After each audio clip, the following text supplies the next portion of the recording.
बिस्मिल्लाहिर्रहमानिर्रहीम। आज हम बनाने जा रहे हैं आलू और मेथी की बहुत ही हेल्दी और टेस्टी सब्ज़ी। आजकल मेथी का मौसम भी है तो इसकी ग़िज़ाइयत से ज़रूर फ़ायदा उठाना चाहिए।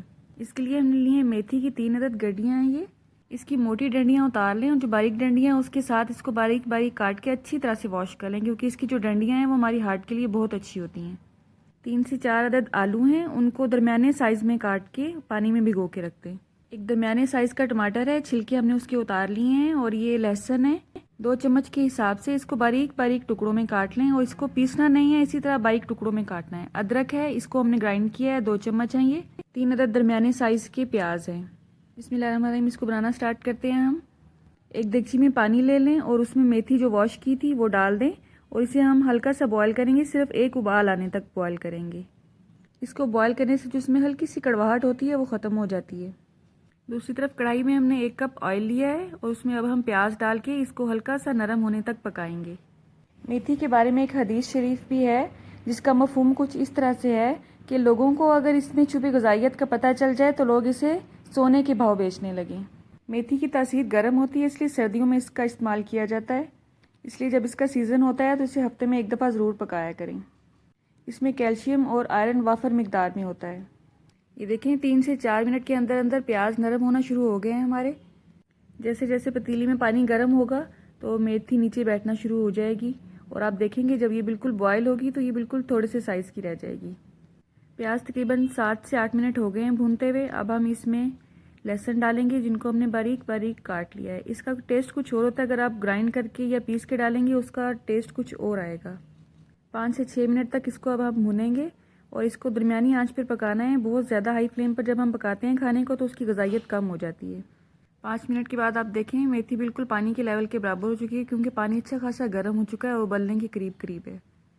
लहसुन और प्याज को भूनते हुए 5 मिनट हो चुके हैं। लहसुन ने बहुत अच्छी खुशबू देनी शुरू कर दी है। अब हम इसमें टमाटर डालेंगे।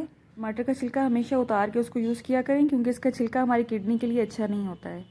इसे अब हम 2 मिनट तक मज़ीद भूनेंगे। ये अब नरम हो चुके हैं। अब हम इसमें डालेंगे 1 चम्मच नमक, आधे चम्मच से थोड़ा सा ज़्यादा हल्दी पाउडर। और हल्दी नेचुरल एंटीबायोटिक है, इसको खाने में ज़रूर डाला करें। 1.5 चम्मच के करीब इसमें हम डालेंगे सुरख मिर्च का पाउडर। अगर आपको ज़्यादा स्पाइसी अच्छा लगता है तो आप इसकी मिकदार को बढ़ा सकते हैं, लेकिन नमक इसमें ज़्यादा ना डालें, क्योंकि ये मेथी जो है इसमें ऑलरेडी नेचुरली नमक होता है। 1 चम्मच के करीब काली मिर्च का पाउडर डाला है। इसके अलावा इसमें डालेंगे मोटा कूटा हुआ खुश्क धनिया 1 चम्मच के करीब। इन सब अज्जा को अब हम मिक्स करेंगे और 2 से 3 मिनट तक अच्छी तरह से इसकी भुनाई करेंगे। अब हम इसमें डालेंगे चुटकी भर कलवंजी पाउडर। कलवंजी के बारे में कहा जाता है अल्लाह ने इसमें मौत के अलावा हर चीज़ की शिफा रखी है, और ये बात हदीस शरीफ से भी साबित है। 1 चुटकी से हर खाने में डाला करें आप। अब हम इसमें ऐड करेंगे आलू, और इसका एक्स्ट्रा पानी हमने निकाल दिया था। इनको इसलिए भिगो के रखा था ताकि ये काले ना हो जाएं। आलूओं को बहुत बड़े बड़े टुकड़ों में ना काटा करें, वरना ये डिश में पड़े हुए अच्छे नहीं लगते और खाने में भी इनको मज़ा नहीं आता। इनको दरमियाने साइज़ के हिसाब से काटा करें, जो डिश में पड़े हुए भी अच्छे लगते हैं और जल्दी से गल भी जाते हैं। दूसरी तरफ मेथी में उबाल आ गया है, बस इसको इतना ही बॉयल करना है हमने, इससे ज़्यादा इसको बॉयल नहीं करना। आलूओं को भूनते हुए 4 से 5 मिनट हो गए हैं।